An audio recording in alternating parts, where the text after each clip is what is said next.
qui regarde cette annonce et bienvenue dans cette nouvelle chaîne UT généraliste.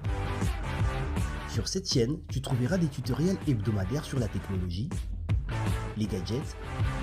et l'utilisation des logiciels. Nous espérons t'aider à développer tes capacités, ta connaissance et à maîtriser différents outils de manière autonome. N'hésite surtout pas à nous écrire et à nous dire quel genre de vidéo tu veux. Si tu fais de la vie une course, tu vas tomber dans la rivalité, dans la compétition et dans la jalousie. N'oublie pas de t'abonner sur notre page, de liker et surtout de commenter nos vidéos. Merci Nabino Bandekonion Songo Kolanda Biso à travers l'internet et dans le monde sur www.telebanda.tv PO Bourgeois Biso en direct à ville de Kinshasa na site ya boss na biso webi Marcel Bilili Luzayadio lelo na otala biso nyonso ndenge tozo vivre toza ba jeune to uti musika to yena bamboka mipaya to vandi mais quand même évolution faisalaka ndi notre frère Marcel Bilili tozo yamba lelo na plateau a ndenge bozo mona yo wana comme d'habitude lelo toza na posa to solana concernant fondation na ye bandika ba projet na ngweza nini objectif o nini etindaki lelo aza na fondation eza na batu o ba proposaki ye bezalaki donc moko boye moko asepela kaka asalisa batu nini o esala na kati ke lelo batu balanda ngo bien batu bavanda yango raison pour laquelle que ya denzu lelo alingi apesa biso nyonso wana tomeka oyeba évolution ya fondation na esoki et fonctionnement ndenge nini na plus esali combien de temps parce que tomoni na Facebook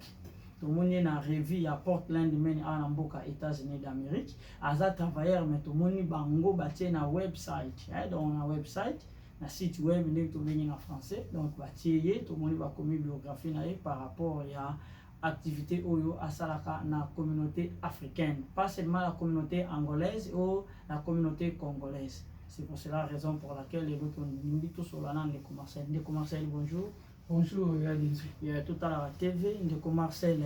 J'espère que Ezamba sauté au canal plateau na biso, puis il y a des jours à Yambayo le temps en temps lelo, to yambio nini oyo lingi o expliquer lelo na bateau ba Orlando parce que tout le monde on a revue na journal ya États-Unis d'Amérique to moni par rapport à ndenge bati bato bazomona mais bato musu bazo comprendre parce que message ou eza wana eza en anglais ya on to yeba Marcel premièrement ce que ko expliquer biso message nini oyo lelo yo yeli peuple. Bon message na yeli peuple j'allais juste na yeli ko expliquer bango parce que bato be bazo tourna ba monde bachanga na revue bazoloba ba nibai ba to utu ba awa ke message déjà en anglais et en gros moi que le président fondateur il y a fondation Hersel Charity International dans l'équipe on a expliqué pourquoi bâtiment na review voilà fondation Hersel Charity community donc one is a fondation is a combo ya fondation mais batriko to moni na ville ane kabante na kisasa si balati datiriki balati Hollande balati mais a en États-Unis na balati te comment oui les États-Unis balati te oyebi toza na mboka ya loi naza mikanda o naza ko traiter parce que fondation ils ont une vision internationale bon place omoni bamboka omoni balati batriko wana ezali bamboka oyo mikanda et salami ils allaient déjà en ordre, gouvernement est autorisé de travailler dans la carte, il y a un DRC Congo, donc ça déjà on a mis ça complet, bureau Zali, base tout, et on a mis l'activité et ça on a un temps plein. Mais après bientôt tout ça la activité mais mikanda est comme complété. Dans le Bunda na ça va mikanda complet après bon on a un peu partout si quoi.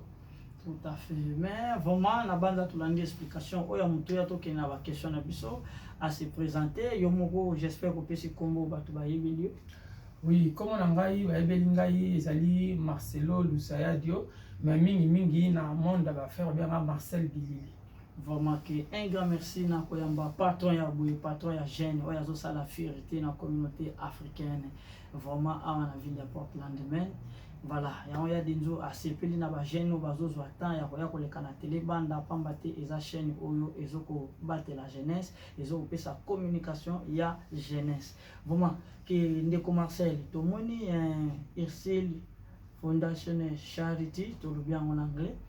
boni boule oya fondation ils va pesa kiyo bien il y a kiyo ndenge nini. Bon, il y a des Nzubu, la fondation, ezali d'ailleurs ils ont vision ngai, ngai nazali orphelin de père et de mère. Donc papa nanga akufa na année 95, après maman akufa na année 2019. Alors na tango tozoko là, dans tango perdre notre papa, to passa qui na ba condition un peu difficile. Alors dans mon équipe bana o bazala ba parenté, moko batikana ba maman passaka un peu mal. Alors netinga maman nanga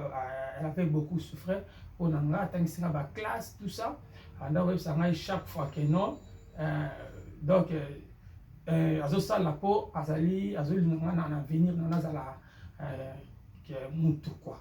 Alors yangwana na pensaki un jour soki nzambe apesinga mbongo na partager mon pays na ba orphelin bana oyo bazana na manque ba parents ba vieillard tout ça parce que pas seulement yango ezalaki na kata motema na netinga pe na lekaka na nzela vraiment que omoni kozala babi to te ya na conséquence te ndeko apesi biso introduction par rapport ya fondation na ye ezalaki eloko moko azali nango te mais na difficulté oyo aleka yango na parcours à vie na ye nde esalaki lelo aza na fondation ameka koaide oyo tobengi ba orphelin oyo bazangi toyebi ba orphelin biso tout eza bato lelo papa na mama batika bango donc bana oyo baza bongo donc baperda baparent en disant omoni motema mawa wana moto alati yango wana bomoni azoko aider à 100%. Yango raison pour laquelle tolobaki na introduction que soko botama na motema malamu on continue ko aider sikoyo par rapport à fondation ndenge so sali yango ba activité nini oyo tie na kati pona ko sunga bato baza na ba situation ya bongo na ba fondation naza déjà na travail kana orphelinat moko eza na Kasangulu eza bana ba orphelin baza plus de 100 personnes na partenaire na bango na ida bango. Et à part ça, on a aidé Batebele, surtout dans DRC Congo, parce que basement, les bureaux sont DRC Congo, dans RDC. Donc, on a aidé Batebele dans salle d'action, dans l'hôpital, et puis dans l'opération, chirurgique, pas bana, tout ça, image, ils ont la chaîne. So, vous avez besoin de le côté de la chaîne, Marcel Louzal de TV, au moins, on a l'action, on a ça, à chaque fois, on a l'action, on a la chaîne. Vraiment que Marcel Elou Zayadio vraiment c'est quoi on ndengi fondation ça déjà combien de temps de pour bandi fondation et ça c'est une année demi parce que ouvert ezali na fongola kango le 30 avril 2020 le 30 avril 2020 donc jusqu'au présent une année déjà et demi mais c'est quoi on ndengi yo edaka bato oyo edaka message nini oyo zongela colère au sala ba donation na bon, message, Izali, nous avons un message à remerciement, donc chaque personne qui a aidé, ça toujours un merci, tout ça, bon, et maison c'est ça, voilà. Voilà, mais depuis que vous avez vu que vous avez un peu moins faillite, mais depuis que vous avez est-ce que vous avez un partenaire, bien, au salon, on a fort nos oui, c'est, en tout cas, c'est pas une question, on a eu M. Denzou, le Zitou. Donc, depuis la fondation Nangai Irsel Charity International, nous avons toujours notre propre fonds Nangai, c'est-à-dire nous avons un partenaire, nous avons une aide de mon côté, nous avons un propre, nous avons fournir des efforts, nous avons mis ça là. Vraiment, donc tout le banzam vende azope sara makasi à ça pour aider bandeko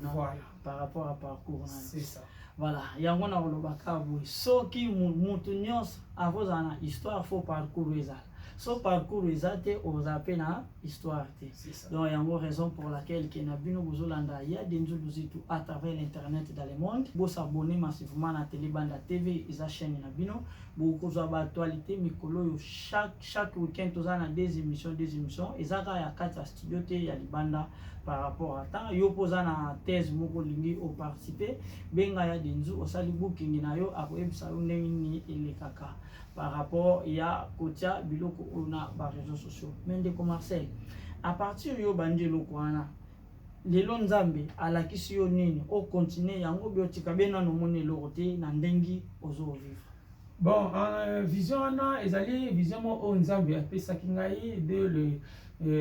le bas âge nda kokola na baki un jour de naza mutu moko na za na motema ya kosunga mingi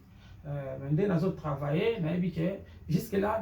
naza na partenaire te mais avec Dieu nazomona déjà bapartenaire ezwani tote koloba na débit awa naza déjà na société na nga nasalaka bazosoutenir ngai bapropose ngai take baza soutien bapropose take bapartenaire toza na débit bapropose nga makambo ebele donc nasir ezali batie nga na site web na bango omonaki yango je crois donc voilà donc jusque là nasengi te me nayebi ke nzambe aza kobongisa makambo malamu mpona fondation.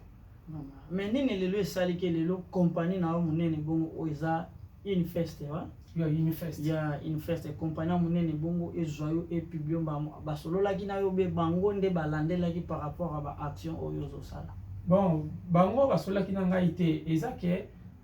balandelaki ngai nayebaki te ezalaki na mondele moko de travail na ye aza donc place nasalaka aza chef na nga aza adjoint na ye azalaka mi na nga na sur téléphone alors ntango nasala baaction napozaka baaction na ngai na whatsapp na bastatut na bacompte na nga ye alandela yango nga nayebaka te or yake na kosola na manager na biso ya société ke non voilà le monsieur aza na makambo yebe na Afrique et tout ça azana surpris babenganga na manager na bureau manager kotonga baquestion tia koti na site na nga amoni abandi otuna nga comment vivre ndenge nini c'est comme ça voilà c'est une bonne chose donc naza pe mpona eloni nasala eloni ngai c'est non yo moko oyebi oyo nzambe kotia kati na osala voilà donc ti na yo kosutuka moni ekomi tongo motia na basite web batia na bajournal balivre tout ça voilà malgré batia na bajournal napesaki bango budget na ngai naexplikaki bango ndenge nini natravaillaka nde bango bakotaki na site na ngai batali nde naza koyede bana bato na Congo nazo yede bato ebele l'église tout ça nde bajaki bon babi ke non bazana mpona kosoutenir nga baede nga na vision oyo naza nango.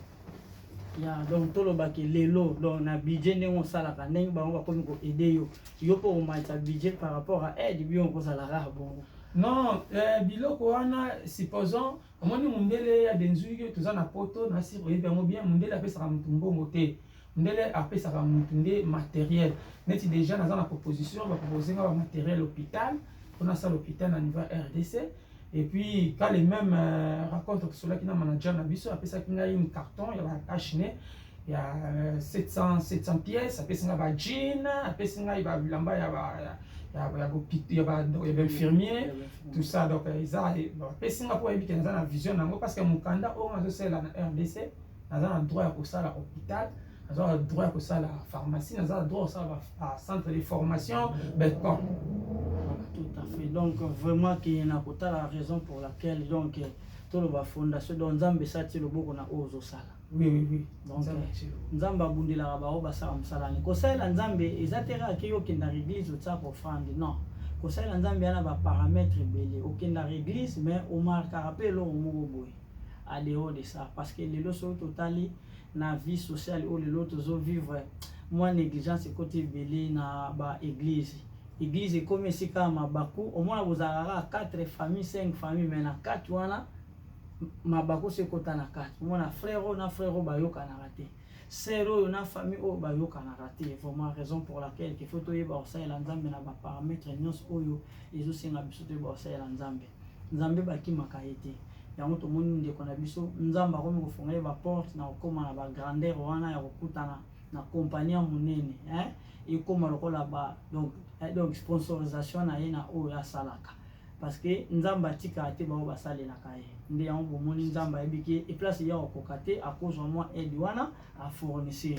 mais yango raison pour laquelle sikoyo na plan oza otukolobaki na Kazangulu oza na ONG o ya orphelinat bazana na plus de ça est-ce que na ville de Kinshasa eza ya combien de places où oza na chaise na yo o eza lelo ki soki baki ba retrouver fondation RC de Charité dans niveau de Kinshasa. Bon, chaise sociale ezali na dans commune limitée na avenue Fatundu numéro 1 wana eza chaise sociale après tozali na chaise mseza na Mbinza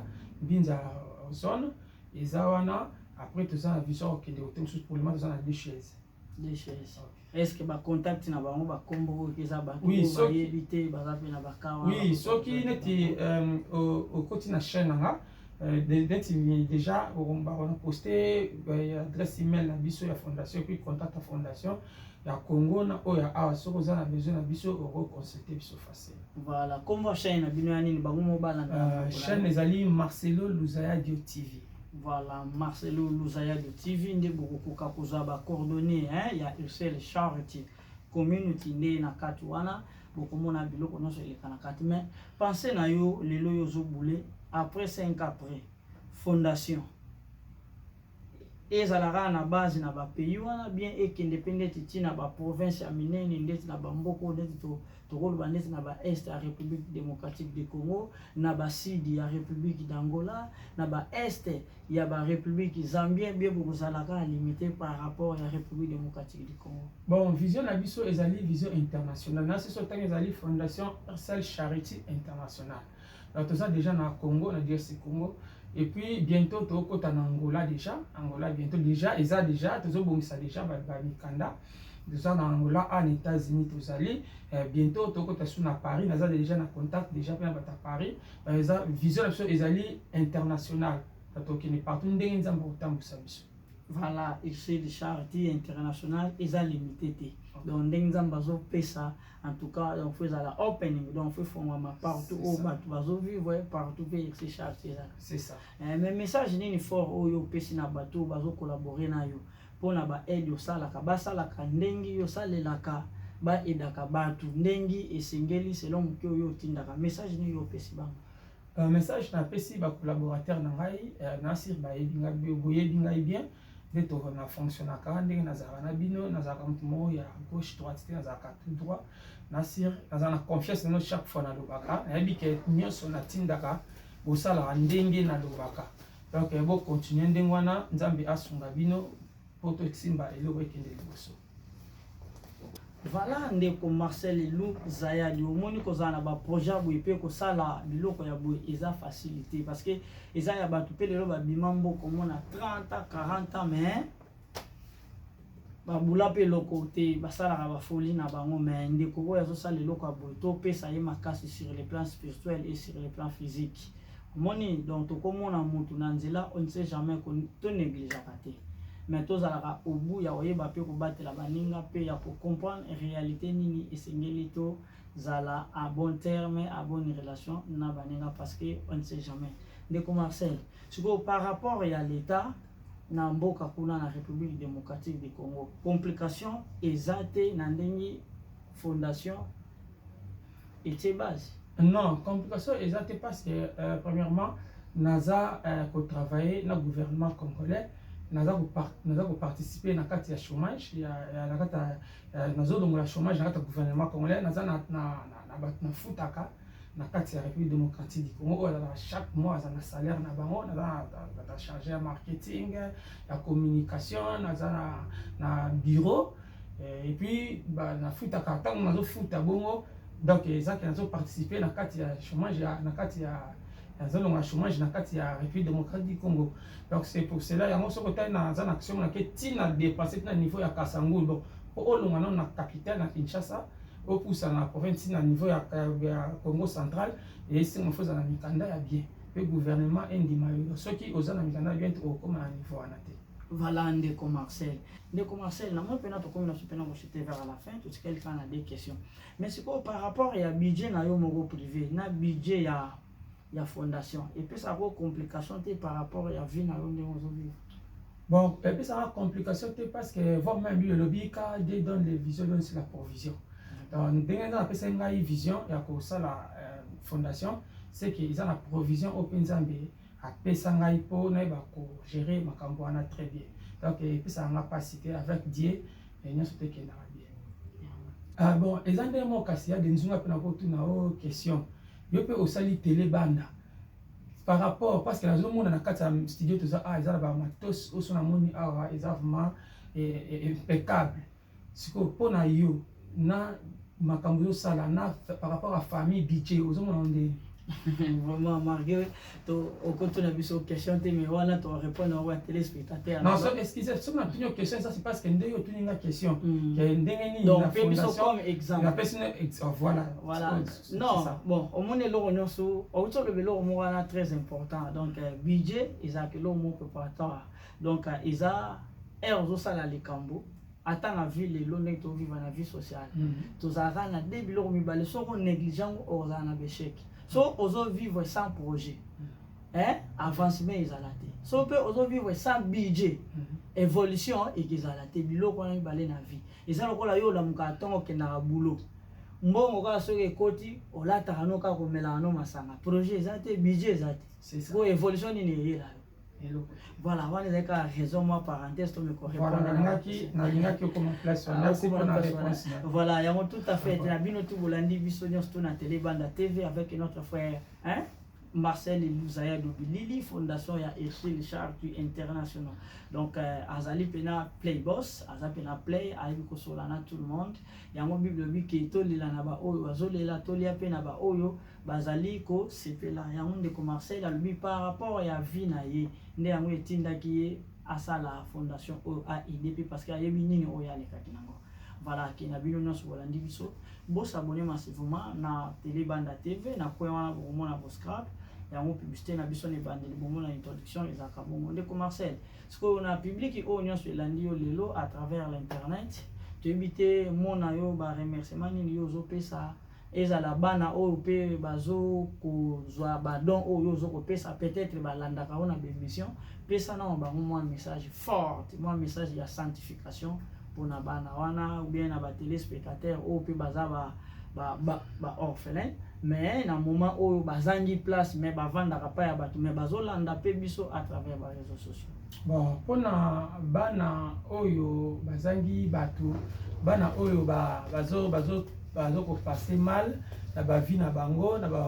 na société et là on a ko so encore que non bazala fort ba ta elike la pa nzambi parce que nzambe nde mutaza le sel oyo a batela pe apambola ka pesaka parce que batie elike na pa nzambe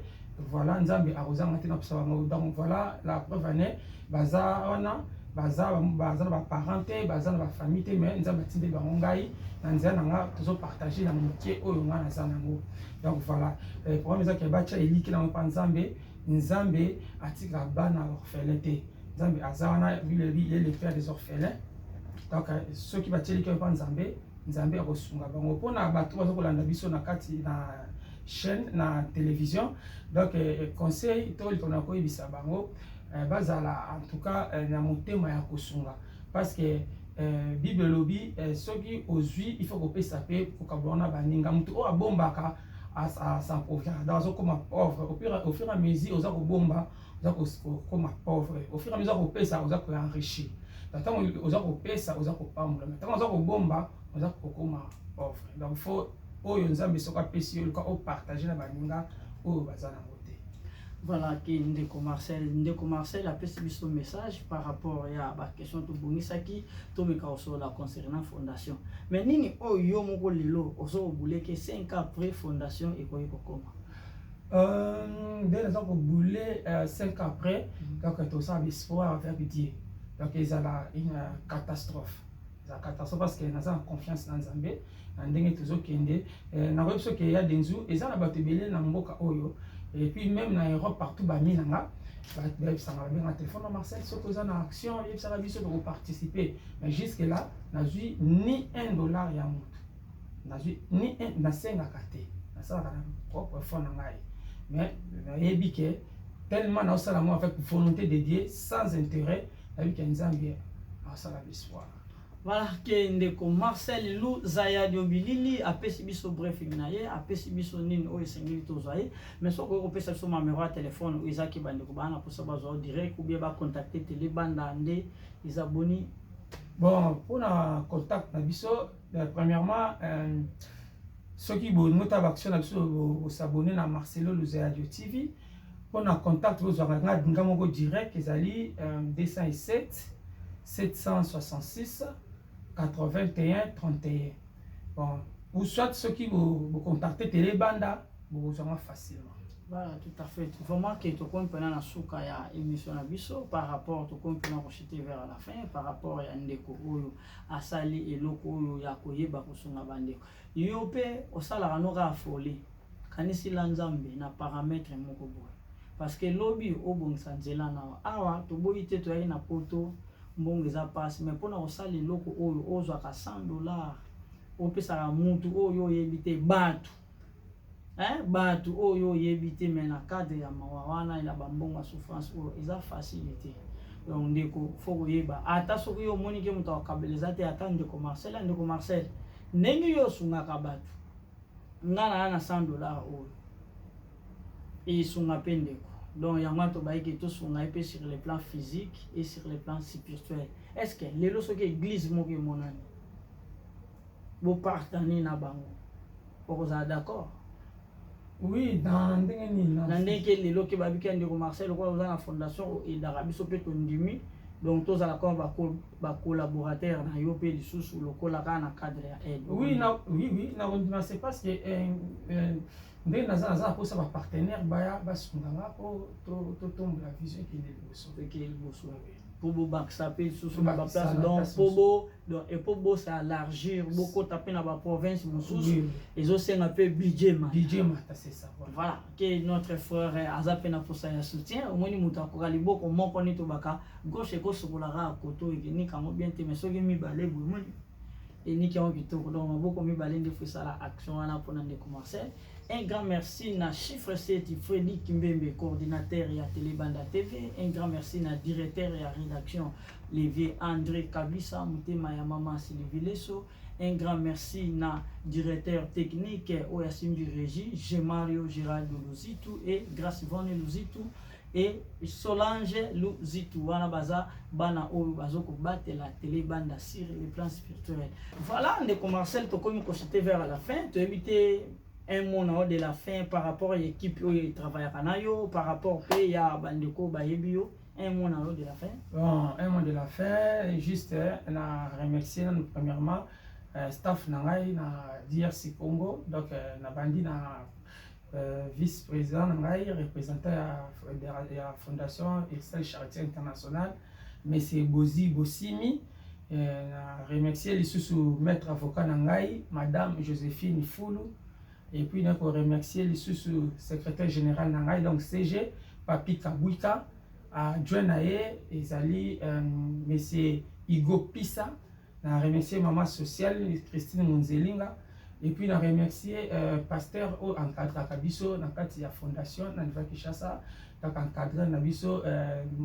pasteur Prince Mukandila, voilà, donc sans oublier Big Manager Nangai, chemin Mouila na Texas. Donc voilà, na remercier surtout Batunyo Sabalandi Biso, na pesi merci na Liliane Djouzi et Sweng na kata Iniloy, Adriana Andezi na Iniloy et puis Magali Mingoso na kati ya Iniloy, sans oublier Odile Senga Aigle Jaune. Donc voilà na kata Portland, Bambote na bango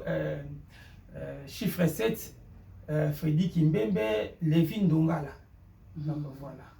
voilà, un grand merci Nabino Bolandi, notre frère Marcel Lou Zayadio, a pesi biso pe kombo ya TV, bo s'abonner na TV na botala ba action ni ya salaka. Yango tout à fait qu'il y a des djulozito a pesi bino nyos bana Portland men ba mote ebele, a pesi bino ba bisous par rapport ya be gima na bino bozo pesa ya denzo po télé bande kola. O eza chaîne na bino, toza la limité te, toza la pena ba rando te. Il y a des papa social, Patrick Serolio, abenga toujours papa social, voilà. Donc, biso tous les économistes, tous les impérialistes, mais biso tous les démocrates, puis tous les socialistes. Il y a une raison pour laquelle tous les témoins, les solo nyos sur le cours na des aragitok. Donc, ce moment où nous beta mabe, c'est que Jija malama ayo kamato yimibale na bosanité na bosanité cameraman ngai donc cameraman ngai journaliste nanga Zoé Matoko le sénateur à vie de la presse Cynthia Lumira et puis Rosie Bungi. Voilà, en direct de Kinshasa, qu'il y a des zoulous à Pessimbote na Binonyoso, au bout de la collaborateur. Télébanda, ils appellent un studio na Congo maintenant les bandites, parce que tous ont la autorisation à ANR. a na ministère environnement biloko tout suite ozwi toza pe na balivara commercial nde autorisation ya ANER a bientôt bomona ba rediffusion ekizala pe na successivement donc telebanda ndenge bomoni telebanda eza awa na ville de Kinshasa place ezali mastering te sala mignons bomoni ka l'état na biso Afrique mo sala d'une manière frauduleuses ezalaka te. Félicitations. Donc yango pe chaîne ndenge eza international toza pe na posa ki be gima et eza be mission so ndenge toza no boy awa ezoleka en direct de Kinshasa. Donc il y a une raison pour laquelle qui vous monitor l'andambo te mettre la technologie ndenge nzambazo pesa ndenge nzambazo batela. Et mais ba présence la bino na télébande déjà très important. Félicitations. Et voilà un monde de la fin na émission na biso aussi d'ici vraiment que tout ce qui na biso bongo moi to pesa ba mabanga na bino nyonso ya te mais déjà pesi ville mobimba pe apesi bino nyonso bozali boso ya TV ozolanda ba mbote nzamba pambola bino pamba te ba internet na bino bozo sa ba mega wana par esprit vous autres par moyen financement au bout c'est la effort privé mais ndeko to koma na ba parler na bino ezo senga bo futa ba mega wana po buta la biso il y a une raison pour laquelle il y a déjà pe bino makasi ya pe bino mbote nzambe ndi apesa bino lisusu plus au bozozo po bo baksa ba mega po boza kana ba actualité de temps en temps. Raison pour laquelle que moi-même qui votre humble serviteur votre humble ndeko votre yaya des Nzuluzit qui est Sokolingo Zangai ou betika www.telebandatv.com ba numéro de téléphone bo monyo yango eza affiché wana na email adresse na biso sur na barre passante ndeso bo meki ko landela biso na nyonso na bo mona biso. Vous marquez raison pour laquelle que bino nyonso bo landi biso à travers Portland Maine à travers bana Océanie Africa Australie que bino nyonso to pesi bino ba mbote bana Europe tous les 5 continents au bourgeois vidéo au botala ngona mutema moko oya malamu eza bokomela ndeko bokoma na se wana pe bosabone massivement message ekezongela ye tokutani à la prochaine édition. Merci. N'oubliez pas de t'abonner sur notre page, de liker et surtout de commenter nos vidéos.